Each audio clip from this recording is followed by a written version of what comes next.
નમસ્કાર મિત્રો, નવોદય સ્પેશિયલમાં તમારું સ્વાગત છે ને આજે આપણે શીખવાના છીએ ભૌમિતિક આકૃતિઓની ગણના. હવે ઘણી વખત એક્ઝામમાં તમને આકૃતિ આપેલી હોય છે ને એના અંદર ભૌમિતિક જે આકાર હોય એની અંદર પૂછાય છે કે ભાઈ અંદર કેટલા ત્રિકોણ છે, કેટલા ચોરસ છે. તો આપણે એમાં પહેલા જે ટોપિક છે શીખવાના છીએ કે ભાઈ ત્રિકોણની અંદર ત્રિકોણની ગણતરી, બરાબર? ત્રિકોણની ગણતરી આ આપણો આજનો પહેલો ટોપિક છે, બરાબર? તો આ કઈ રીતે થશે?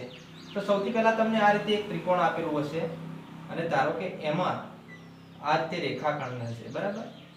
અને તમને કીધેલું હશે કે ભાઈ આ ત્રિકોણની અંદર કેટલા ત્રિકોણ છે, બરાબર?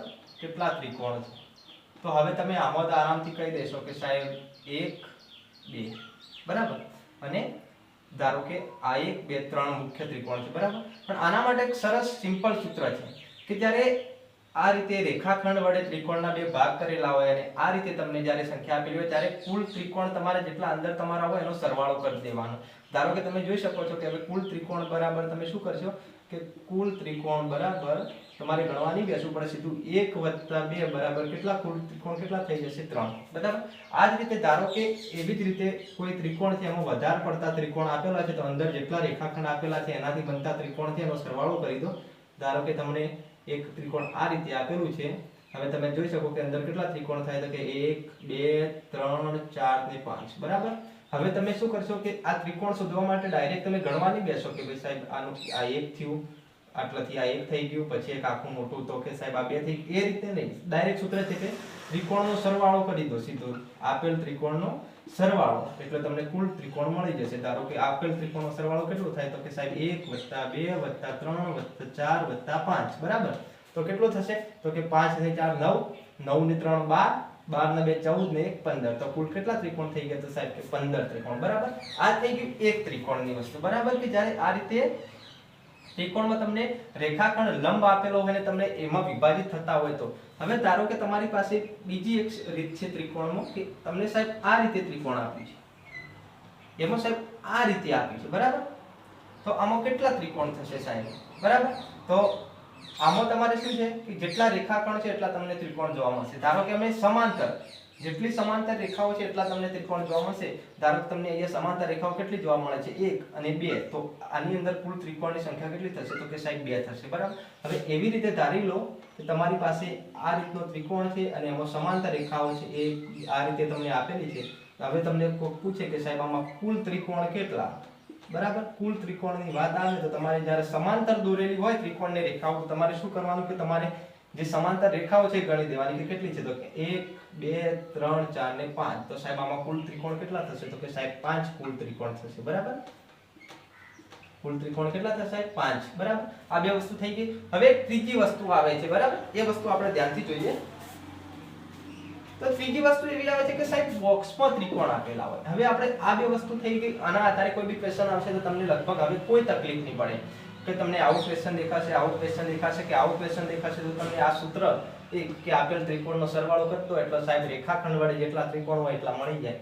પછી સમાંતર હોય તો સમાંતર રેખાઓ જેટલી હોય ત્રિકોણમાં સાહેબ એટલી ગણી દો તો તમને આ સમાંતર જે ત્રિકોણ હોય એમાં એ ત્રિકોણ મળી જશે. હવે સાહેબ એક બીજું છે કે સાહેબ કે બોક્સમાં ત્રિકોણ આપેલા હોય. કયા? બોક્સમાં ત્રિકોણ, બરાબર?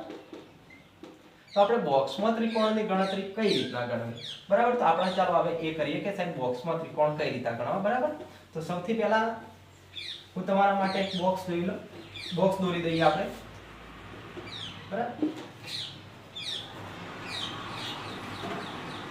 ત્રણ રેખાઓ હતી, મધ્ય બે રેખાઓ હતી. તો સૌથી પહેલા આપણે બોક્સ દોરી દઈએ. તો એક આ રીતે બોક્સ આપેલું હશે તમને, બરાબર? હવે ધારો કે તમે 1 2 3 આ રીતે છે, બરાબર? હવે તમને ધારો કે એક રેખા આમ આપી છે અને એક આમ આપી છે, બરાબર? હવે એક રેખા અહીંયા એક આમ આપી, બરાબર? હવે સાહેબ આવું અમને એક બોક્સ આપેલું છે. આ શું થઈ ગયું સાહેબ? બોક્સ. અને અમને પૂછ્યું છે કે સાહેબ આમાં ત્રિકોણ કેટલા. તો હવે તમે એક વસ્તુ જોઈ લો, તમે એક વસ્તુ યાદ કરો કે સાહેબ તમે આ ત્રિકોણને હું અલગ કાઢી દઉં તો કેવું થઈ જાય? તો સાહેબ તમે જોઈ શકો કે આ ત્રિકોણ સાહેબ તમે અલગ કાઢો ને તો આ રીતના થઈ જાય. હવે મેં તમને કીધું કે સાહેબ તમારે કરવાનું શું કે તમને આવું ત્રિકોણ આપેલું હોય ને તમે આ રીતે કરીને સીધો સરવાળો કરી દો કે સાહેબ 1 + 2 = 3 થાય. બરાબર, આટલી વસ્તુ ક્લિયર છે? તો સાહેબ આમાં કેટલું થશે? 1 2. હવે નીચેનું ત્રિકોણ કહો તો કે સાહેબ એક ની સેમ એવું જ છે, તો આ કેટલા થશે? તો કે સાહેબ આમાં 1 + 2 બરાબર વત્તા 1 + 2 બરાબર કેટલા સાહેબ? આમાં કે સાહેબ ટોટલ 6 ત્રિકોણ થયા. હવે આમાં જો 1 2 3 1 2 3 સેમ એ જ સિસ્ટમ છે સાહેબ, જે આપણે રેખાખંડ વડે કરતા હતા ને કે સાહેબ આવું ત્રિકોણ આપતું આવ્યું અને અંદર આપણે 3 રેખાઓ દોરતા હતા, તો શું કરતા? 1 2 3 નો સરવાળો. તો સાહેબ આમાં શું થશે? તો આમાં તમે જોઈ લો 1 + 2 + 3 બરાબર આટલું થઈ જશે. તો 1 + 2 + 3 તો કેટલા થયા સાહેબ? તો આમાં થશે 3 ને 2 5 ને 1 6 બરાબર. બીજી રીતે એ જ દેખાય છે તમને કે 1 2 3 બરાબર. તો તમે અહીંયા જોઈ શકો કે 1 + 2 + 3 તો બરાબર કેટલા થયા? તો કે 6. તો 6 6 12 ને 6 ટોટલ 18 ત્રિકોણ તમને આની અંદર જોવા મળે છે. કે આ બોક્સ ની અંદર પૂછે કે સાહેબ કુલ ત્રિકોણ તમને કેટલા જોવા મળે? બરાબર. તો કુલ કેટલા ત્રિકોણ જોવા મળે? તો કે સાહેબ 18 ત્રિકોણ મને જોવા મળે છે.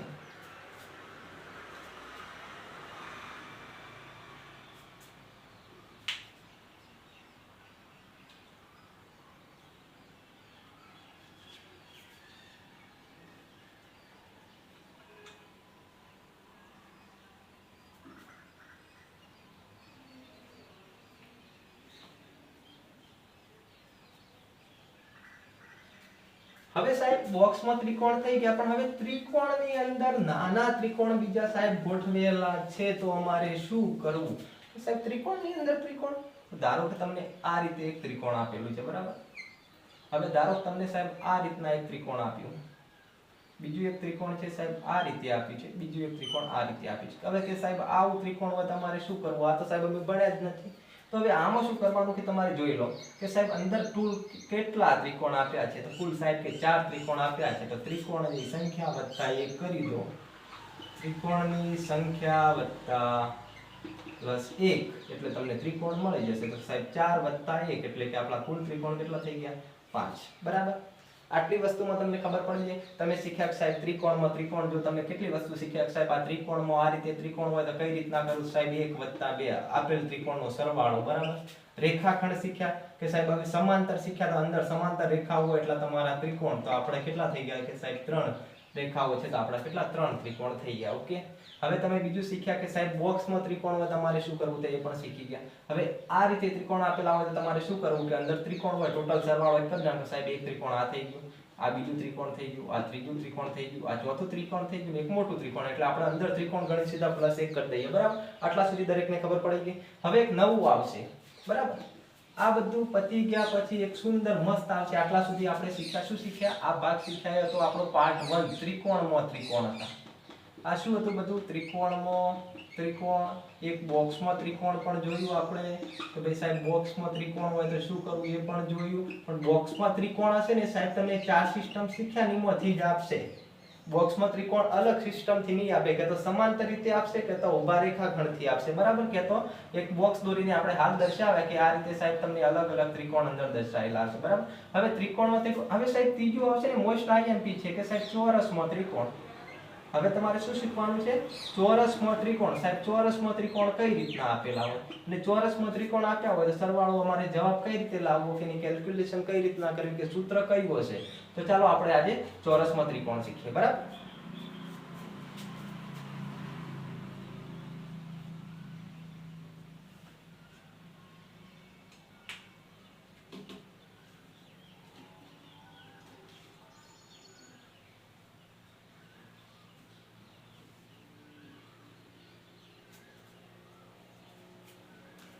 તો હવે મિત્રો જો ચોરસમાં ત્રિકોણ છે તો સાહેબ આપણે ચોરસમાં ત્રિકોણ કઈ રીતના થશે? ધારો કે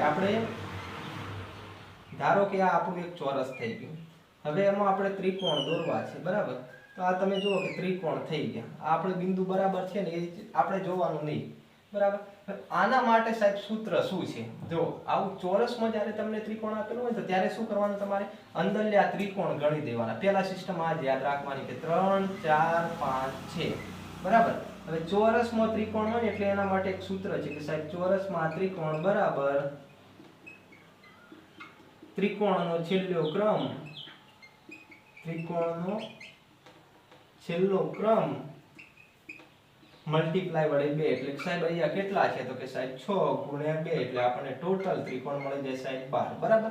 આવી વસ્તુ માટે સાહેબ પરીક્ષામાં બિલકુલ ટાઈમ બગાડવાનો નહીં કે એવું નહીં કે સાહેબ આ ગણવા બેસીએ આ ગણવા બેસીએ. હવે તમને એમ થશે કે સાહેબ Navodaya exam NMS exam CET exam સાહેબ જ્ઞાન સાધના હશે કંડક્ટર હશે પીએસઆઈ હશે દરેકમાં આવા એક બે ક્વેશ્ચન પૂછાય છે ને ઘણા લોકો આમાં પછી ગણવા બેસે છે. સાહેબ બધામાં શોર્ટ ટ્રીકો છે તમે ડાયરેક્ટ આ તો મેં તમને સૂત્ર આપી બાકી હવે તો તમે ડાયરેક્ટ પણ કરી શકો કે સાહેબ 6 છે 6 દુના 12 એટલે આમાં ટોટલ 12 ત્રિકોણ હશે પતી ગયું સીધો જવાબ જ ટીક કરવાનો. પેજ આપેલા હોય સાહેબ એમાં 4 છે બી માં 8 છે સી માં 10 છે અને ડી માં 12 છે સાહેબ ડી આપણો સાચો જવાબ સીધો જોઈને જ તમને આવડી જશે બરાબર. હવે તમને આ એક સિમ્પલ થઈ ગયું. હવે એક જટિલ ઉદાહરણ લઈએ કે સાહેબ આ તો તમે કરી દીધું બરાબર. હવે અમને આ રીતના આપેલું હોય બરાબર બે ચોરસ ભેગા કરેલા હોય ને એમાં ત્રિકોણ પૂછે તો અમારે સાહેબ શું કરવું બરાબર.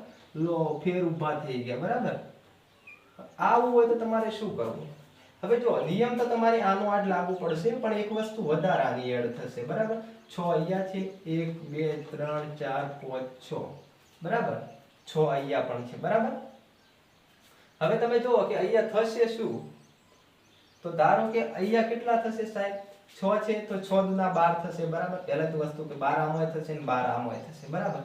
12 થશે પણ અહીંયા શું છે બે બિંદુના બીજા જોડાય છે. આપણે 6 કઈ 12 કઈ રીતના કર્યા કે સાહેબ 6 વડે મલ્ટીપ્લાય કર્યા તો 12 આવશે બરાબર. આના પણ 6 વડે 12 6 વડે મલ્ટીપ્લાય કરશું એટલે સાહેબ 12 થઈ જાય. 12 દુના ટોટલ 24 તો થયા જ ખબર પડી ને 12 આમાં છે ને 12 આમાં 24 થયા. પણ સાહેબ આમાં જ્યારે બિંદુ વડે આપેલા હોય ને એટલે બે બીજા ત્રિકોણ એડ કરવા એટલે કે 2 24 ને 2 26. હવે સાહેબ કે ત્રીજું આપેલું હોત તો આ બાજુ સાહેબ ત્રીજું આપેલું હોત ને તો 12 તો આવત પણ બીજા બિંદુના 2 આવત એટલે બીજા કેટલા આવશે 12 એટલે બીજા 12 આવશે બરાબર. એટલે 26 નો 12 કેટલા થશે તો 3 ને 8 પણ બીજા બિંદુના 2 એડ થશે એટલે જે બિંદુ જ્યારે આવે એક કરતા વધારે ત્રિકોણ જોડાયેલા હોય આ રીતે ચોરસમાં તો તમારે બિંદુના 2 ત્રિકોણ એક્સ્ટ્રા એડ કરવાના રહેશે. બાકી તમારો જે સરવાળો છે એ જ રહેશે કે છેલ્લો ક્રમ ત્રિકોણનો અને એના ગુણ્યા 2 કરી દેવાના બરાબર. તો હવે તમને ત્રિકોણને લગતો મને વિશ્વાસ છે કે કોઈને કોઈ પણ પ્રકારનો પ્રશ્ન નહીં હોય બરાબર. આપણે આજે લગભગ 3 વિભાગમાં ત્રિકોણ છે કે સાહેબ ત્રિકોણમાં ત્રિકોણ બોક્સમાં ત્રિકોણ અને ચોરસમાં ત્રિકોણ બરાબર. હવે આનો જે પાર્ટ 2 આવશે એમાં આપણે લગભગ ચોરસ અને લંબચોરસની ગણતરી શીખીશું. તો આ વિડીયોને લાઈક કરી દો બને એટલો શેર કરો અને તમારા જે મિત્રો નવોદય કે એનએમએસ કે સીઈટી એક્ઝામની તૈયારી કરી રહ્યા છે એમને શેર કરવાનું ના ભૂલતા અને કમેન્ટ કરજો કે વિડીયો કેવો લાગે. Thank you.